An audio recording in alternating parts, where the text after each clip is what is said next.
saved in the Nazarene church. I got saved, and we had everything in common. I was sitting there thinking, this man is my husband. I can't believe this. This is amazing. So he went to drop me off at lunch, after lunch at work, and he said, I don't know what you're thinking, but I think we should give it a try. And I said, I think so too. And so I was so excited. And I went into work, I was like floating on a cloud. And I went into work, and my boss whispered, how did it go? And I said, I'm marrying him. And I was so excited because I knew he was my husband right away. But the problem was, he did not recognize I was his wife. And he never called me again. Aww.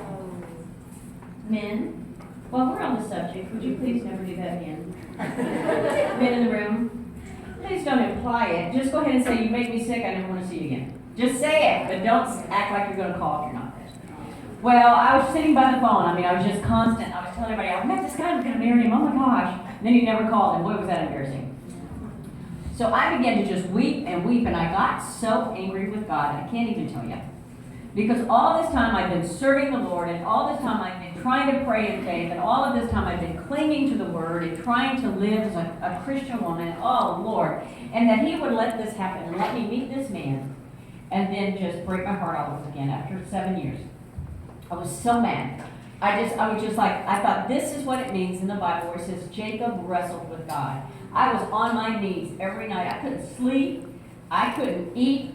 Now that had never happened to me before. And I'm telling you, I was like, I can't eat. That's strange.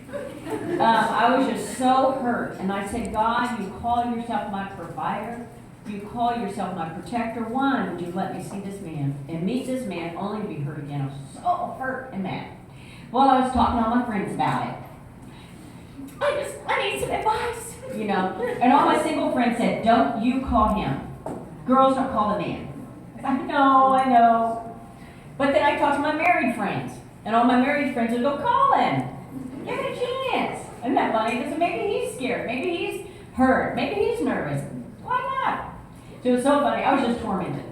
So I went to see a professional Christian counselor. Her name is Jeannie Gordon. She was up like in Covina. I had been reading a divorce recovery book by Jeannie Gordon. And so I took a chance and I called the number and she said, I'll see you. Well, I went to see this counselor, and I don't know if you guys have ever seen a counselor because it's expensive. And sometimes they're just sitting there going,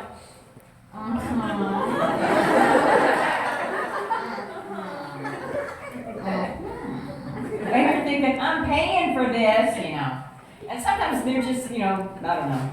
But Jeannie Gordon was not that kind of counselor. She was just taking furious notes and listening.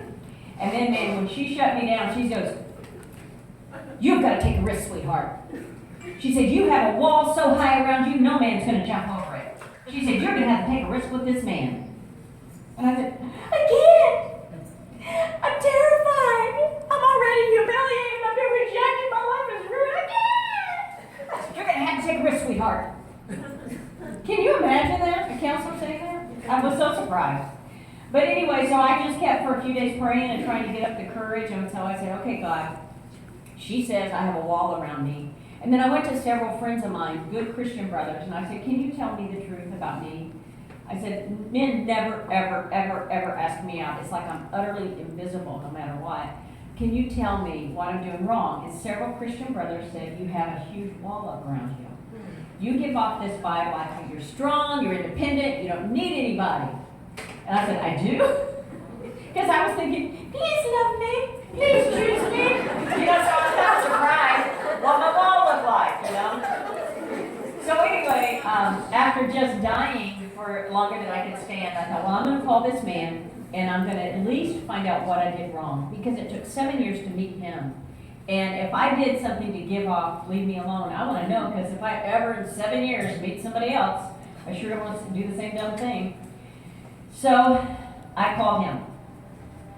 And I know everyone in the room is thinking the same thing. Women, you do not call men. I was not calling a man. I was calling my husband. And that was different.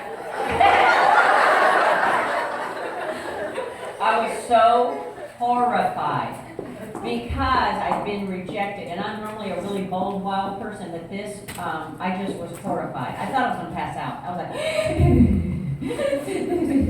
you know, the phone starts ringing, and I'm just thinking, hang up, hang up, hang up. But I was praying, it's like, God, give me grace to get through this conversation, and just to at least find out what went wrong. And all of a sudden, the phone is like, bring, bring. I'm like, and then this girl answers, hello? And I said, may I speak with Jim Blythe? Dad, it's for you, it's a lady. And I'm like, I'm still thinking, you can still hang up, you can still hang up. And then this voice comes on, hello? I said, Jim, this is Karin. Crickets. The longest gap in humanity as he's thinking, oh no. Oh, I said, Jim, if you're going to be kidnapped this week, and you are going to be kidnapped, do you want to know it and plan it, or do you want me to surprise you? And he died laughing. And he said, I'd like to know and plan how's Tuesday. And I said, Tuesday's good. Now, do you want me to come and kidnap you at your work, or do you want to pick me up at my apartment? He said, I'd rather come there and pick you up. And I said, are you coming willingly, or do I bring my handcuffs? And he just busted out laughing. And he said, do you have handcuffs? He said, I have handcuffs. And I said, you have handcuffs? Why do you have handcuffs? And we started laughing. He was telling about the security job he had and how he had to have all this, you know, guns and handcuffs and stuff. And I said, what? He goes, well, what did you do with handcuffs? And I said, mine are a joke, you know. And we started laughing, and it's like, we're talking about handcuffs.